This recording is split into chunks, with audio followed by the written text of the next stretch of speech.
Status mahasiswa dan kelengkapan dokumen kampus mengajar. Di bawah ini adalah kumpulan pertanyaan yang sering ditanyakan mengenai syarat status mahasiswa, status universitas, dan dokumen pendukung saat pendaftaran kampus mengajar.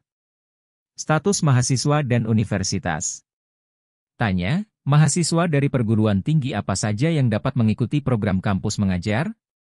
Jawab, mahasiswa dari perguruan tinggi negeri maupun swasta di bawah naungan Direktorat Jenderal Pendidikan Tinggi Kementerian Pendidikan, Kebudayaan, Riset, dan Teknologi RI. Tanya, apakah ada program studi tertentu yang boleh mengikuti program kampus mengajar? Jawab, semua program studi akademik dan vokasi boleh mengikuti program ini selama mendapatkan rekomendasi dari perguruan tinggi. Tanya, apakah mahasiswa yang mengikuti program kampus mengajar Angkatan 3 tahun 2022 harus berasal dari program studi pendidikan?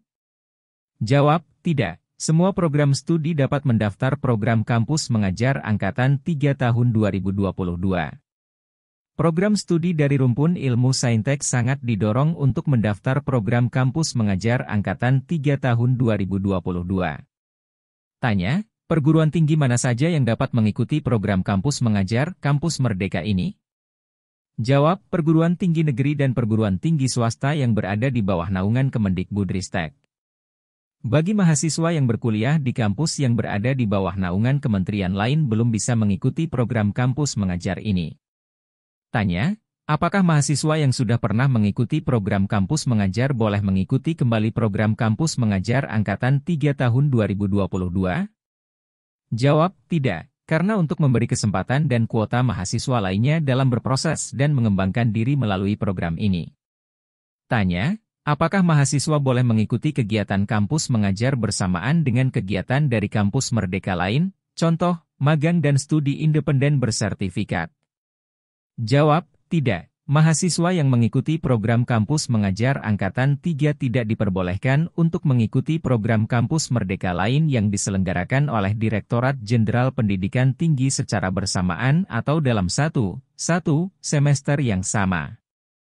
Tanya, jika saya adalah salah satu peserta pertukaran mahasiswa Merdeka atau MSIP yang akan menyelesaikan kegiatan pada akhir Desember, apakah saya bisa ikut mendaftar program kampus mengajar 3?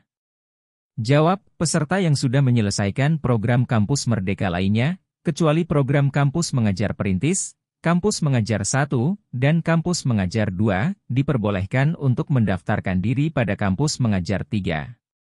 Tanya, apakah mahasiswa boleh mengikuti kampus mengajar sambil mengikuti perkuliahan? Jawab, tidak boleh. Dengan mengikuti kampus mengajar, maka mahasiswa berkomitmen untuk fokus pada kegiatan kampus mengajar. Tanya, apakah di dalam pendaftaran kampus mengajar ada maksimal semester yang boleh diikuti oleh mahasiswa? Jawab, secara khusus tidak ada peraturan yang membatasi maksimal semester mahasiswa, selama perguruan tinggi mengizinkan dan status mahasiswa masih aktif. Tanya, apakah mahasiswa yang saat ini semester 7 dan tahun depan semester 8 boleh mendaftar? Jawab, boleh. Mahasiswa yang tahun depan semester 8 dapat mendaftar program kampus mengajar 3. Namun jika semester depan sudah lulus, maka mahasiswa tidak mendapat dana UKT. Tetapi jangan khawatir, mahasiswa tetap akan dapat biaya bulanan. Tanya, mengapa pada program kampus mengajar diterapkan syarat untuk akreditas prodi minimum B? Sangat baik.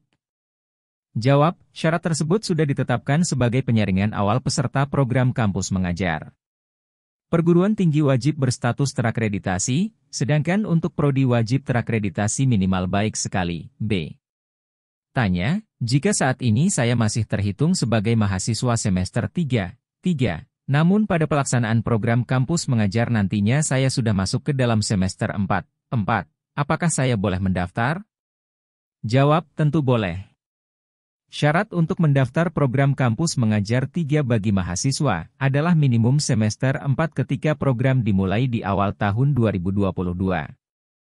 Tanya, apakah mahasiswa prodi kesehatan keperawatan bisa mengikuti kampus mengajar? Lalu apakah konversi SKS wajib 20 SKS? Mengingat di semester ke-6 terdapat SKS praktek yang merupakan dasar kompetensi prodi dan lulusan. Jawab, sesuai Permendikbud nomor 3 tahun 2020, Hak belajar di luar prodi diperuntukkan bagi mahasiswa sarjana non-kesehatan. Pengakuan 20 SKS dapat dilakukan dengan konversi, struktur reform, mata kuliah tambahan, free form, dan paduan keduanya. Tanya, apakah pendaftaran program kampus mengajar hanya berfokus di beberapa wilayah Indonesia saja? Jawab, tidak. Program kampus mengajar berlaku untuk mahasiswa seluruh wilayah Indonesia yang memenuhi syarat dan ketentuan. Artinya, selama mahasiswa atau perguruan tinggi memenuhi syarat yang ditentukan, maka berhak ikut berpartisipasi dalam kampus mengajar, tidak ada perbedaan baik wilayah Indonesia bagian barat maupun timur. Tanya, jika saya sudah punya akun namun saya tidak lolos di kampus mengajar angkatan sebelumnya, apakah saya harus membuat akun baru untuk mendaftar kampus mengajar 3? Jawab, tidak perlu membuat akun baru, mahasiswa dapat menggunakan akun yang sudah pernah dibuat untuk mendaftar kampus mengajar 3. Tanya, jika sebelumnya mahasiswa mendaftar kampus mengajar 2 dan dinyatakan lulus, namun mengundurkan diri, apakah dapat mendaftar kembali di kampus mengajar 3? Jawab, mahasiswa masih dapat mendaftarkan diri kembali dengan mempertimbangkan alasan pengunduran diri sebelumnya. Dokumen dan data. Tanya, sebelum mendaftar program kampus mengajar angkatan 3 tahun 2022 data apa saja yang harus dipastikan oleh mahasiswa di Pangkalan Data Pendidikan Tinggi, PDDikti? Jawab, mahasiswa harus memastikan nama, NIM, nama program studi, nama perguruan tinggi, dan tempat tanggal lahir. Untuk mengetahui informasi data di PDDikti silakan cek di laman dengan tautan https://dikti.kemdikbud.go.id. Jika terdapat kesulitan atau kendala teknis saat pendaftaran, silakan hubungi kami dan kirim bukti tangkapan layar, screenshot, melalui fitur Talk to yang berada di laman akun MBKM, icon chat. Tanya, apakah dokumen yang menjadi syarat dan ketentuan pendaftaran wajib untuk dicetak terlebih dahulu? Jawab, seluruh dokumen persyaratan cukup diunggah ke laman pendaftaran kampus mengajar 3. Untuk panduan pendaftaran, silakan klik di sini. Tanya, apakah dalam mengajukan surat rekomendasi perlu tanda tangan kepala jurusan atau rektor? Jawab, surat rekomendasi dari perguruan tinggi minimal ditandatangani oleh dekan fakultas. Tanya, dokumen data prestasi dari jenjang berapakah yang dapat dilampirkan? Jawab, mahasiswa dapat melampirkan mencantumkan prestasi yang didapatkan selama menjadi mahasiswa jenjang pendidikan S1, D4, atau D3. Tanya, jika IPK di akun MBKM dan transkrip berbeda, apakah akan mempengaruhi proses seleksi? Jawab, data IPK mahasiswa di akun MBKM otomatis tersinkronisasi dengan data dari PDDikti.